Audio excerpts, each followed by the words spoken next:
Welcome to Learn Commerce PU online classes.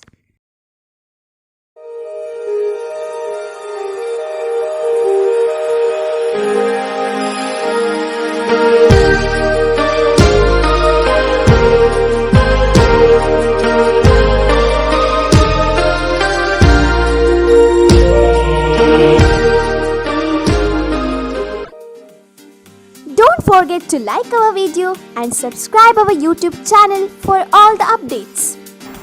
Hello students, welcome to Economics online classes. Myself Swarnalata, I teach you economics. I think you never before studied economics officially. You may studied economics in school days, general economics. General meaning, general scope you may study. But in first PUC, you are going to study the two parts of economics. First one is statistics for economics and second part is Indian economic development. So we start from the basic. First we should know what is economics. First see the meaning of economics. ನಾವು ಅರ್ಥಶಾಸ್ತ್ರ ಅಂತ ಕರಿತೀವಿ economics ಅನ್ನ ಕನ್ನಡದಲ್ಲಿ. So Kautilya ಇದನ್ನ ಅರ್ಥಶಾಸ್ತ್ರ ಅಂತ ಕರೆದಿದ್ದಾರೆ. ಇಂಗ್ಲಿಷಲ್ಲಿ ಅರ್ಥ ಮೀನ್ಸ್ ವೆಲ್ತ್ ಅಂದರೆ ಸಂಪತ್ತು. ಶಾಸ್ತ್ರ means it is a science. ಇದು ಒಂದು ರೀತಿಯಾದಂತಹ ವಿಜ್ಞಾನ. ಅರ್ಥಶಾಸ್ತ್ರವು ಒಂದು ವಿಜ್ಞಾನ ಅಂತ ಹೇಳಿ ಕರಿತೇವೆ. ಸೊ ಅರ್ಥಶಾಸ್ತ್ರ ಅನ್ನುವಂಥದ್ದು ಮಾನವನ ಬಿಹೇವಿಯರ್, ಹ್ಯೂಮನ್ ಬಿಹೇವಿಯರ್, ವರ್ತನೆಗಳು, ಮಾನವನ ವರ್ತನೆಗಳನ್ನು ಅಧ್ಯಯನ ಮಾಡ್ತದೆ ಬೇಸಿಕಲಿ. ಅಂದರೆ ಯಾವ ರೀತಿ ಕನ್ಸ್ಯೂಮರ್, ಪ್ರೊಡ್ಯೂಸರ್, ಗೂಡ್ಸ್ ಹೇಗೆ ಎಕ್ಸ್ಚೇಂಜ್ ಆಗ್ತದೆ ಅದರ ಬಗ್ಗೆ ಎಲ್ಲ ಸ್ಟಡಿ ಮಾಡೋದನ್ನು ನಾವು ಅರ್ಥಶಾಸ್ತ್ರ ಅಂತ ಹೇಳಿ ಕರಿತೇವೆ. So first we should see the meaning of economics. What is this economics? How the word economics is derived? ಯಾವ ರೀತಿ ಅರ್ಥಶಾಸ್ತ್ರ ಅನ್ನುವಂಥದ್ದು ಉದಯವಾಗಿದೆ, ಅರ್ಥಶಾಸ್ತ್ರ ಅಂದರೆ ಏನು, ಇದರ ಇಂಪಾರ್ಟೆನ್ಸ್ ಏನು, ಪ್ರಾಮುಖ್ಯತೆ ಏನು ಅನ್ನೋದನ್ನು ನಾವು ಮೊದಲು ತಿಳ್ಕೊಳ್ಬೇಕಾಗಿದೆ. So first we should see the meaning of economics. So generally economics means it is a social science. It deals with the study of human behavior in the society. In the process of production, consumption, exchange or distribution of goods and services. So, what is economics now? ಏನು ಅರ್ಥಶಾಸ್ತ್ರ ಅಂದರೆ economics studies the human behavior in the society. ಹೇಗೆ ಮನುಷ್ಯ ಬೇರೆ ಬೇರೆ ಬದಲಾಗುವ ಸನ್ನಿವೇಶಗಳಿಗೆ ಅವನ ವರ್ತನೆ ಹೇಗಿರ್ತದೆ ಅನ್ನೋದೇ ಅರ್ಥಶಾಸ್ತ್ರ ಆಗಿದೆ. So basically it deals with money. Basically ಇದು ಯಾವುದರ ಮೇಲೆ ಡಿಪೆಂಡ್ ಆಗಿದೆ? ಹಣ, ಮನಿ. ಸೊ ಯಾವ ರೀತಿ ನಾವು ಹಣವನ್ನು ವಿನಿಯೋಗಿಸ್ತೇವೆ, ಯಾವ ರೀತಿ ಆ ಹಣದಿಂದ ವ್ಯವಹಾರ ನಡೀತದೆ ಸೊಸೈಟಿಯಲ್ಲಿ ಅನ್ನೋದೇ ಅರ್ಥಶಾಸ್ತ್ರವಾಗಿದೆ. Thus it deals with the human behaviour in the society. ಯಾವ ರೀತಿ ನಾವು ಹಣವನ್ನು ವಿನಿಯೋಗ ಮಾಡ್ತೇವೆ, ಎಷ್ಟು ಸೇವಿಂಗ್ಸ್ ಮಾಡ್ತೇವೆ, ಎಷ್ಟನ್ನು ಅನುಭೋಗ ಮಾಡ್ತೇವೆ. ಮೀನ್ಸ್ ಕನ್ಸಂಪ್ಷನ್ ಅಂದರೆ ಅನುಭೋಗ. ಎಷ್ಟು ಹಣವನ್ನು ನಾವು ನಮಗೆ ಬೇಕಾದ ವಸ್ತುಗಳನ್ನು ಖರೀದಿಸಲಿಕ್ಕೆ ವಿನಿಯೋಗಿಸ್ತೇವೆ, ಅದನ್ನು ಕನ್ಸಂಪ್ಷನ್ ಅಂತ ಹೇಳ್ತೇವೆ. ಸೊ ಎಷ್ಟು ಹಣವನ್ನು ನಾವು ಪ್ರೊಡಕ್ಷನ್ಗೆ ಯೂಸ್ ಮಾಡ್ತೇವೆ, ಒಂದು ವಸ್ತುವನ್ನು ಉತ್ಪಾದಿಸಲಿಕ್ಕೆ ನಾವು ಎಷ್ಟು ಹಣವನ್ನು ವಿನಿಯೋಗ ಮಾಡ್ತೇವೆ, that is production. So exchange, ಯಾವ ರೀತಿ ನಾವು ಹಣವನ್ನು ವಿನಿಮಯದ ಮಾಧ್ಯಮವಾಗಿ ಉಪಯೋಗಿಸ್ಕೊಳ್ತೇವೆ, ಯಾವ ರೀತಿ ಗೂಡ್ಸ್ ಆ್ಯಂಡ್ ಸರ್ವಿಸ್ ನಮ್ಮ ಸೊಸೈಟಿಯಲ್ಲಿ ಡಿಸ್ಟ್ರಿಬ್ಯೂಟ್ ಆಗ್ತದೆ ಅನ್ನೋದನ್ನು ಎಕನಾಮಿಕ್ಸಲ್ಲಿ ನಾವು ಬೇಸಿಕಲಿ ಸ್ಟಡಿ ಮಾಡ್ತೇವೆ. So economics is a social science. It deals with the study of human behaviour in the society in the process of production, consumption, exchange or distribution of goods and services. What we are going to study here means, here we are going to study the 5 pillars of economics. So this consumption, production, distribution, exchange and given resources, together called as 5 pillars in economics. Consumption means, I will say, it may be the new words for you. ಕನ್ನಡದಲ್ಲಿ ಇದನ್ನು ಅನುಭೋಗ ಅಂತ ಕರಿತೇವೆ. Consumption is nothing but students consuming the goods and services. For example, if you buy the notebook, it is one kind of consumption by an individual. ನೀವು ಒಂದು ಪುಸ್ತಕವನ್ನು ಖರೀದಿ ಮಾಡಿದರೆ ಅದಕ್ಕೆ ನೀವು 20 ರೂಪೀಸನ್ನು ಪೇ ಮಾಡಿದಿರಿ ಅಂತ ಅಂದ್ಕೊಳ್ಳಿ.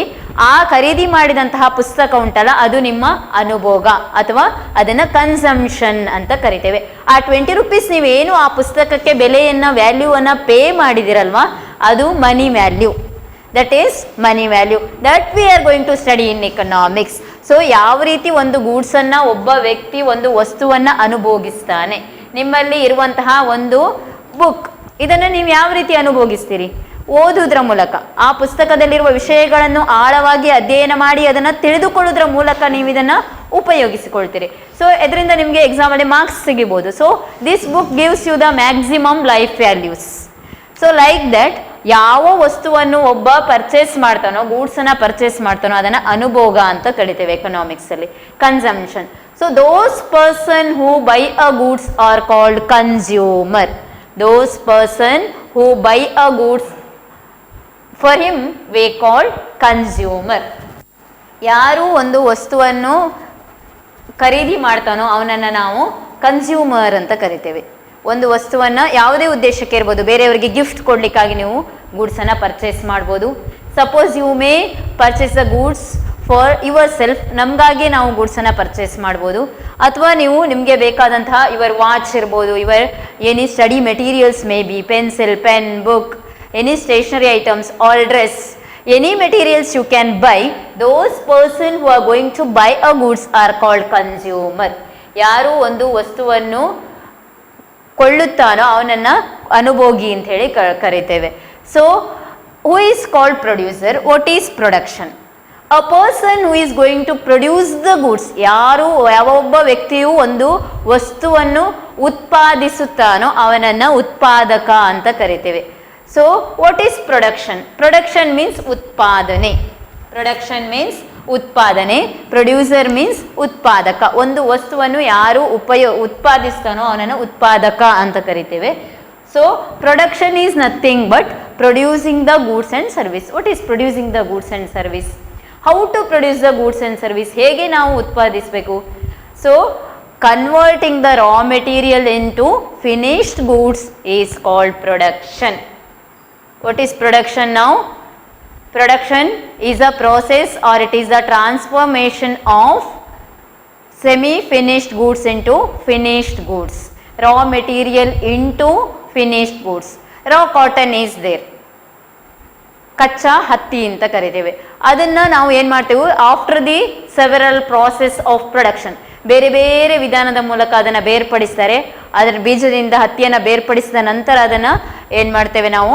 ಮೆಷಿನ್ಗೆ ಕೊಡುವ ಮೂಲಕ ಅದನ್ನು ನೂಲು ತೆಗಿತೇವೆ. ಆ ನೂಲಿನಿಂದ ಏನಾಗ್ತದೆ? ಬಟ್ಟೆ ತಯಾರಾಗ್ತದೆ. So converting the raw material, ಕಚ್ಚಾ ಹತ್ತಿಯಿಂದ ಬಟ್ಟೆ ತಯಾರಾಗ್ತದೆ. So raw cotton into cloth, that is set to be the production. Converting the raw material into finished goods is said to be the production. Who is producer? Who take the initiative of production? ಯಾರು production ಮಾಡುವಂತಹ, ಉತ್ಪಾದನೆ ಮಾಡುವಂತಹ initiative ಅನ್ನು ತಗೊಳ್ತಾರೋ ಅವರನ್ನು producer ಅಂತ ಕರಿತೇವೆ. Those who are going to produce the goods by using the raw materials are called producer. Understood, I think. Next, distribution. What is the distribution? Distribution is nothing but, students, not at all distributing the goods, distributing the national income in the form of rent, wages, profit, interest. It means we are using the four main factors in the production. ನಾವು 4 ಮುಖ್ಯ factors ಅನ್ನು production ಅಲ್ಲಿ use ಮಾಡ್ತೇವೆ. Factors of production are nothing but, students, it are the some factors which influencing the production activity. ಕೆಲವೊಂದು ವಸ್ತುವನ್ನು ನಾವು ಉಪಯೋಗಿಸಿಕೊಂಡು production process ಅನ್ನು ಮಾಡ್ತೇವೆ. For example, we may use land, we may use labour, we may use capital. So four organisation may be there. These 4 are main factors of production: land, labor, capital, organization. So by using this land, we may go for get rent. Land is rewarded by rent. Labor is paid with wages. Labor ಗೆ ಏನು ಕೊಡ್ತೇವೆ ನಾವು? Wages ಅನ್ನು ಕೊಡ್ತೇವೆ. ಅವರು ಮಾಡಿದ ಶ್ರಮಕ್ಕೋಸ್ಕರ ಅವರಿಗೆ ಹಣವನ್ನು ಕೊಡ್ತೇವೆ. So labour is paid with wages. And capital gains interest rate. ಎಷ್ಟು ನೀವು ಇನ್ವೆಸ್ಟ್ ಮಾಡಿರ್ತೀರೋ ಅದಕ್ಕೆ ನಿಮಗೆ ಕ್ಯಾಪಿಟಲ್ ಗೇನ್ ಸಿಗ್ತದೆ, ಇಂಟ್ರೆಸ್ಟ್ ರೇಟ್ ಸಿಗ್ತದೆ. ಅಲ್ಟಿಮೇಟ್ಲಿ ನೀವೇ ಒಂದು ಆರ್ಗನೈಸೇಷನ್ ಅಂತ ಅಂದ್ಕೊಳ್ಳಿ, ನೀವೊಂದು ಬಿಸ್ನೆಸ್ ಮಾಡ್ತಾ ಇದ್ದೀವಿ ಅಂತ ಅಂದ್ಕೊಳ್ಳಿ. So you may have the Coca Cola business. ನೀವು ಅದನ್ನ ಯಾವ ರೀತಿ ಪ್ರೊಡ್ಯೂಸ್ ಮಾಡ್ತೀರಿ, ಆ ಪ್ರೊಡ್ಯೂಸ್ ಮಾಡಿದ ಗೂಡ್ಸನ್ನು ನೀವೇನು ಮಾಡ್ತೀರಿ? ಹೋಲ್ಸೇಲಲ್ಲಿ ಪರ್ಚೇಸ್ ಮಾಡ್ತೀರಿ.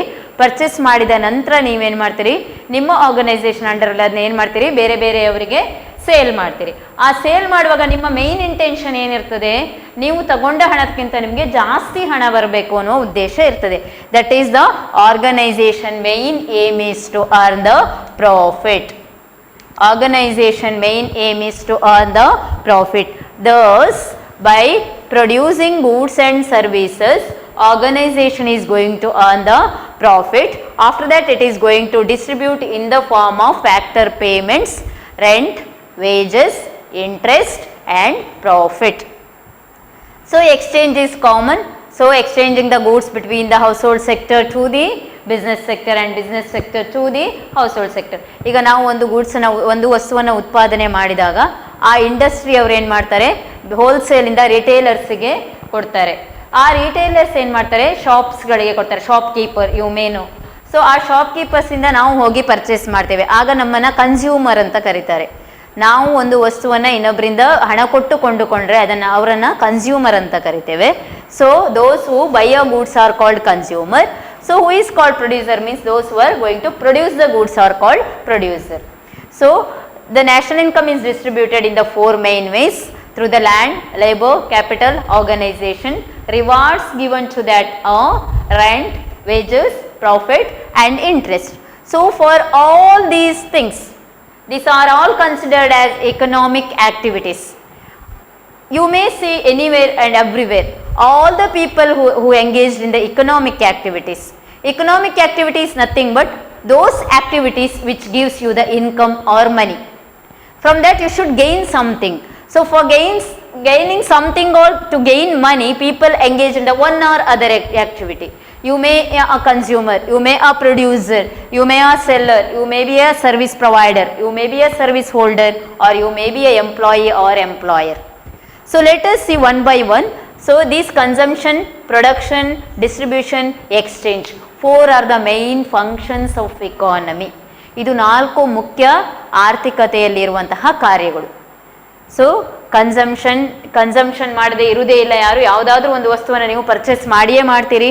Producer is going to produce the goods for whom, for a consumer. ಯಾರು ಕನ್ಸ್ಯೂಮ್ ಮಾಡ್ತಾರೋ ಅವರಿಗೆ ಪ್ರೊಡ್ಯೂಸರ್ ಏನು ಮಾಡ್ತಾರೆ, ಗೂಡ್ಸನ್ನು ಪ್ರೊಡ್ಯೂಸ್ ಮಾಡಿ ಕೊಡ್ತಾರೆ. ಉತ್ಪಾದನೆ ಮಾಡಿದ ವಸ್ತುಗಳನ್ನು ಅನುಭೋಗ ಆಗ್ತದೆ ಸೊಸೈಟಿಯಲ್ಲಿ.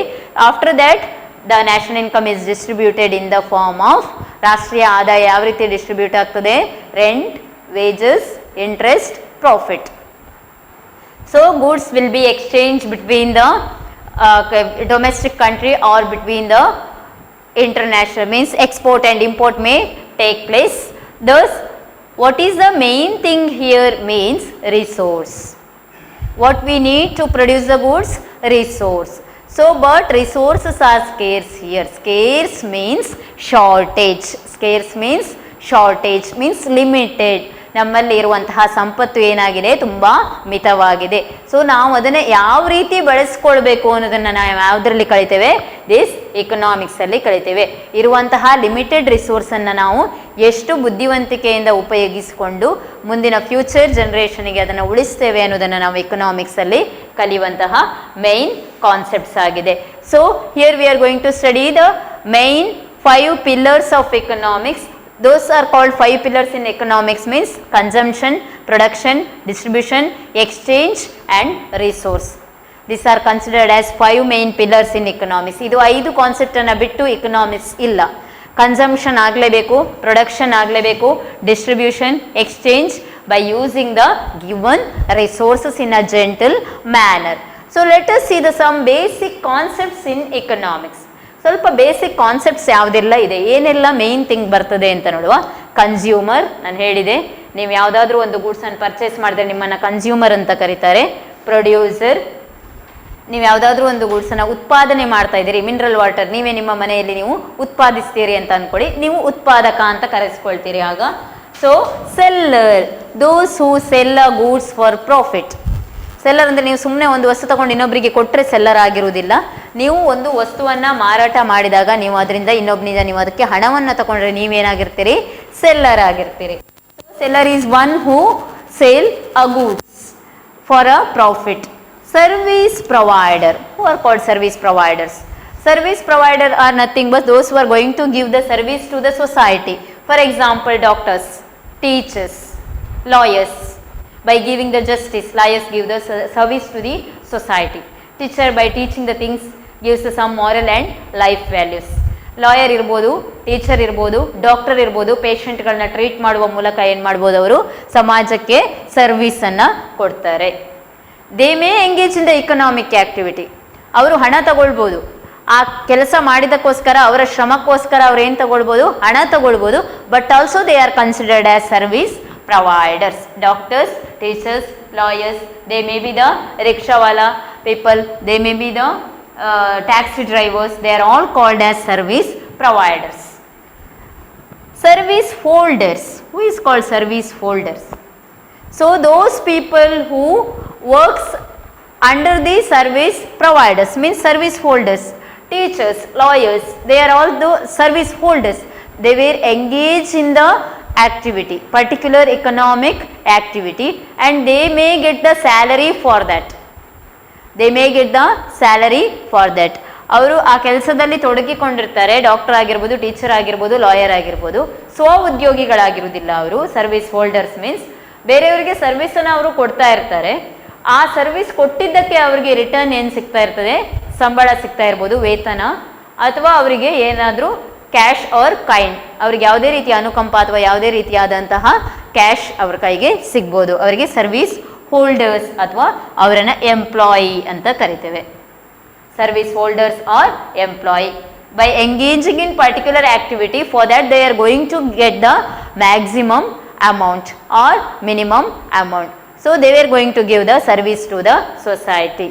So who is called employer? ಇದರ ವೆರಿ ಇಂಪಾರ್ಟೆಂಟ್. ನಿಮಗೆ ಈ ಕಾನ್ಸೆಪ್ಟ್ಗಳು ಅರ್ಥ ಆದರೆ ನಿಮಗೆ ಫುಲ್ ಎಕನಾಮಿಕ್ಸ್ ಅರ್ಥ ಆದಾಗೆ. ಸೊ ಕನ್ಸ್ಯೂಮರ್ ಅಂದರೆ ಯಾರು, ಪ್ರೊಡ್ಯೂಸರ್ ಅಂದರೆ ಯಾರು, seller, service provider, service holder, employee, employer. So by seeing you may say employee, employer looking the same, but there is a wide difference. Employee is one who works under the employer. Employer ಅಂತ ಹೇಳಿದ್ರೆ those who gives the work to or job to the employee. ನೀವೇ ಒಂದು ಸ್ವಂತ ಉದ್ಯೋಗವನ್ನು ಇಟ್ಕೊಂಡು ನಿಮ್ಮದೇ ಒಂದು ಆರ್ಗನೈಸೇಷನನ್ನು ಇಟ್ಕೊಂಡಿರ್ತೀರಿ ಅಂತ ಅಂದ್ಕೊಳ್ಳಿ. ಫಾರ್ ಎಕ್ಸಾಂಪಲ್, ನಿಮ್ಮದೇ ಒಂದು ಯಾವುದಾದ್ರೂ ಒಂದು ಶಾಪ್ ಇದೆ ಅಂತ ಅಂದ್ಕೊಳ್ಳಿ. ನೀವು ಎಂಪ್ಲಾಯರ್ ಆಗಿರ್ತೀರಿ. ಆಗ ನೀವೇನು ಮಾಡ್ತೀರಿ, ಒಂದಿಬ್ಬರು ಕೆಲಸಕ್ಕೆ ನಿಮ್ಮ ಕೆಳಗಡೆ ಇಟ್ಕೊಂಡಿರ್ತೀರಿ. ಆ ವರ್ಕರ್ಸ್ಗೆ ನೀವು ಮಂತ್ಲಿ ಏನು ಮಾಡ್ತೀರಿ, ಇಷ್ಟು ಅಂತ ಹೇಳಿ ಒಂದು ಪೇ ಮಾಡ್ತೀರಿ. ಆ ಪೇಮೆಂಟನ್ನು ನೀವು ಕೊಡೋದ್ರಿಂದ ನೀವು ಎಂಪ್ಲಾಯರ್ ಆಗಿರ್ತೀರಿ. That workers are called as employee. ಉದ್ಯೋಗ ನೀಡುವವರು. So employer is different, employee is different. So don't be confused these words. These are very important to study the economics, because consumption, production, distribution, exchange, resource together called as 5 pillars in economics. Without this you can't imagine the economics ever. So let us see what is economics once again. Once again I will say the word economics, how it came into birth or origin of economics. See, this is the word economics is derived from the Greek word okios and nomos. Two Greek words, okios and nomos. Okios means household, nomos means management. ಇಷ್ಟು ತನಕ ನಾನು ಏನೆಲ್ಲ ಹೇಳಿದೆ ಅದೆಲ್ಲ economics. ಎಲ್ಲರೂ engage ಆಗಿರ್ತಾರೆ ಬೇರೆ ಬೇರೆ ಆ್ಯಕ್ಟಿವಿಟೀಸಲ್ಲಿ. ಯಾಕೆ ಎಕನಾಮಿಕ್ ಆ್ಯಕ್ಟಿವಿಟಿ, ಆರ್ಥಿಕ ಚಟುವಟಿಕೆಯಲ್ಲಿ ಇನ್ವಾಲ್ವ್ ಆಗಿರ್ತಾರೆ ಅಂದರೆ ಹಣ ಸಂಪಾದಿಸ್ಲಿಕ್ಕೋಸ್ಕರ ಅಂತ ಹೇಳಿದೆ ಅಲ್ವಾ. So people may engage in household activities. How to manage the household activities. Thus economics ಅಂದರೆ ಏನು, ಯಾವ ರೀತಿ ನಮ್ಮ ಸೊಸೈಟಿಯನ್ನು ಮ್ಯಾನೇಜ್ ಮಾಡುವಂಥದ್ದು, ಇದ್ದ ಸ್ವಲ್ಪ ಹಣ ಮತ್ತು ಸ್ವಲ್ಪ ಸಂಪತ್ತಿನಲ್ಲಿ ಯಾವ ರೀತಿ ನಾವು ಮ್ಯಾನೇಜ್ ಮಾಡ್ತೇವೆ ಅದನ್ನು ಏನಂತ ಕರಿತೇವೆ, household management. Thus economics is derived from Greek word okios and nomos, which means okios means household, nomos means management. Thus economics stands for household management. Economics ಅನ್ನುವಂಥದ್ದು ಹೌಸ್ ಹೋಲ್ಡ್ ಮ್ಯಾನೇಜ್ಮೆಂಟ್ ಅಂತ ಹೇಳಿ ಕರಿತೇವೆ. So this economics is said to be the queen of all social science.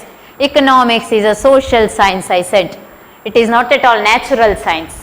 Natural science ಅಂದರೆ ಅಲ್ಲಿ ನೀವು practical ಇರ್ತದೆ, real ಆಗಿ study ಮಾಡ್ತೀರಿ. ಡಿಸ್ಟೆನ್ಸ್ ಅಂತ ಹೇಳಿದ್ರೆ, ಟೈಮ್ ಅಂತ ಹೇಳಿದ್ರೆ ಕೂಡ ನೀವು ಹೇಳ್ತೀರಿ ಡಿಸ್ಟೆನ್ಸ್ ಬೈ ಟೈಮ್ ಅಂತೇಳಿ ಹೇಳ್ತೀರಿ. ನೀವು ಸ್ಪೀಡ್ ಹೇಗೆ ಮೇಂಟೈನ್ ಮಾಡೋದು ಅಂತ. ಫಾರ್ ಎಕ್ಸಾಂಪಲ್, ಸ್ಪೀಡ್ ಕ್ಯಾಲ್ಕುಲೇಟ್ ಮಾಡ್ತೀರಿ. Speed is equal to distance by time ಅಂತ.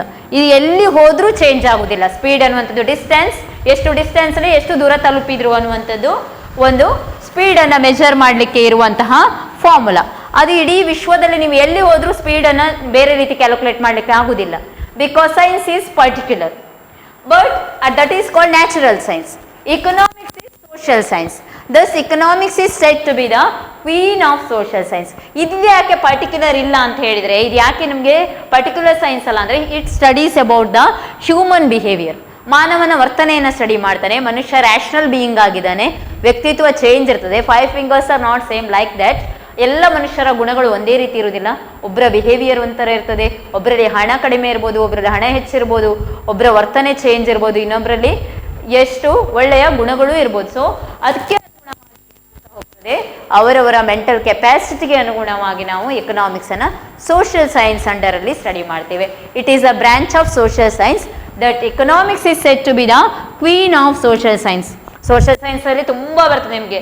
Political science, may be the sociology, you may go for history, all are called as branch of social science. But economics is said to be the queen of all social science. ಇದು ಮಹಾರಾಣಿ. ಎಲ್ಲ social ಸೈನ್ಸ್ಗೂ ಏನಾಗಿದೆ, ಇದು ಮಹಾರಾಣಿ ಅಂತ ಕರೆಸ್ಕೊಳ್ತದೆ. According to Kautilya, ಏನು ಕೌಟಿಲ್ಯನ opinion ಏನು, views ಏನು, ಅವನ ಅಭಿಪ್ರಾಯ ಏನು ಅರ್ಥಶಾಸ್ತ್ರ ಅಂತ ಹೇಳಿದ್ರೆ ಅಂತ. ನೀವು ಕನ್ನಡದಲ್ಲಿ ಅರ್ಥಶಾಸ್ತ್ರ ಅಂತ ಹೇಳ್ತೀರಿ, ಇದು ಕೌಟಿಲ್ಯನ ವರ್ಡ್ ಅರ್ಥಶಾಸ್ತ್ರ ಅನ್ನುವಂಥದ್ದು. ಕೌಟಿಲ್ಯ ಅರ್ಥಶಾಸ್ತ್ರ ಅಂದ್ರೆ ಏನು ಅಂತ ಹೇಳ್ತಾನೆ. ಅಕಾರ್ಡಿಂಗ್ ಟು ಕೌಟಿಲ್ಯ, ಅರ್ಥ ಮೀನ್ಸ್ ವೆಲ್ತ್. ವೆಲ್ತ್ ಅಂದ್ರೆ ಸಂಪತ್ತು, ಸಂಪತ್ತು ಅಂದ್ರೆ ಹಣ. ವೆಲ್ತ್ ಮೀನ್ಸ್ ಸಂಪತ್ತು ಅಂತ ಹೇಳಿದರೆ, ಸಂಪತ್ತು ಅಂದ್ರೆ ಹಣ. ಶಾಸ್ತ್ರ ಮೀನ್ಸ್ ಸೈನ್ಸ್, ವಿಜ್ಞಾನ. ಶಾಸ್ತ್ರ means science. It means economics is nothing but it is the wealth, acquiring the wealth. Acquiring the wealth. How to acquire the wealth? We are studying in economics how to acquire the wealth. Thus economics is said to be the wealth science. Economics is said to be the wealth science. Wealth means money, students. Wealth is nothing but money. So this is just brief note about the economics. So in the upcoming classes we are going to study the some definitions related to the economics. This is just concept I said about meaning for you. Just see the meaning. What are the concepts we are going to cover in the economics, basic concepts. This is very important. Origin, how the word economics is derived. Then economics is said to be the queen of all social science. Kautilya's opinion. Kautilya given the word name Arthashastra. He lived in Takshila, 6th century BC. So Arthashastra means wealth science. Artha means wealth, Shastra means science. Thus Arthashastra means studying or acquiring, how to acquire the wealth. It studies about ಯಾವ ರೀತಿ ಹಣವನ್ನ ಗಳಿಸುವುದು ಅನ್ನೋದ್ರ ಬಗ್ಗೆ ನಾವು ಏನು ಮಾಡ್ತೇವೆ, ಇಲ್ಲಿ ಅಧ್ಯಯನವನ್ನ ಮಾಡ್ತೀವಿ. ಯಾವ ರೀತಿ ಹಣ ಗಳಿಸುವುದು ಅಂದ್ರೆ ಯಾವ ರೀತಿ ಎಕನಾಮಿಕ್ ಆಕ್ಟಿವಿಟೀಸ್ ಅಲ್ಲಿ ನಾವು ಇನ್ವಾಲ್ವ್ ಆಗ್ತೀವಿ ಅನ್ನುವಂಥದ್ದು ಇಲ್ಲಿ ಮುಖ್ಯವಾಗಿ ನಾವು ಸ್ಟಡಿ ಮಾಡುವಂಥದ್ದು. So upcoming class we are going to study about the some concepts and definitions regarding the economics. Later we are move to the statistics for economics. Thank you for watching this video. Don't forget to like our video and subscribe our YouTube channel for all the updates.